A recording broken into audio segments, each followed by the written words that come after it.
Dalam membantu pelaku usaha mikro kecil dan menengah UMKM memasarkan produk lokal, Kantor Badan Pertahanan Kota Pagar Alam menyediakan pojok e-commerce Ladara. Pojok e-commerce Ladara ini diharapkan mampu meningkatkan perekonomian pelaku UMKM. Kota Pagar Alam merupakan rumah bagi produk lokal usaha mikro kecil dan menengah atau UMKM karena begitu banyak kerajinan dan produk olahan tangan yang dihasilkan dari berbagai tempat yang ada di Pagar Alam.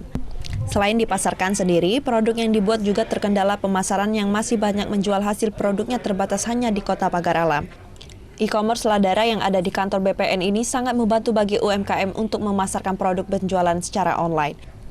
Pengelola Ladara BPN Pagar Alam, Turi Novi Susanti menyatakan pojok Ladara ini untuk membantu pelaku UMKM dalam memasarkan hasil produknya, seperti UMKM di bidang kopi, kerajinan tangan, dan makanan ringan. Pojok Ladara ini diharapkan dapat mempermudah pemasaran melalui e-commerce Ladara yang ada di kantor BPN Pagar Alam.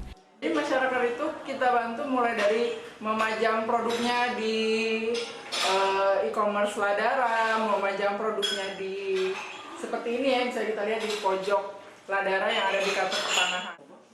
E-commerce Ladara juga diharapkan dapat membantu UMKM lokal yang ada di Kota Pagar Alam dalam pemasaran hasil produknya. Dari Kota Pagar Alam, Yudi Faifman, iNews melaporkan.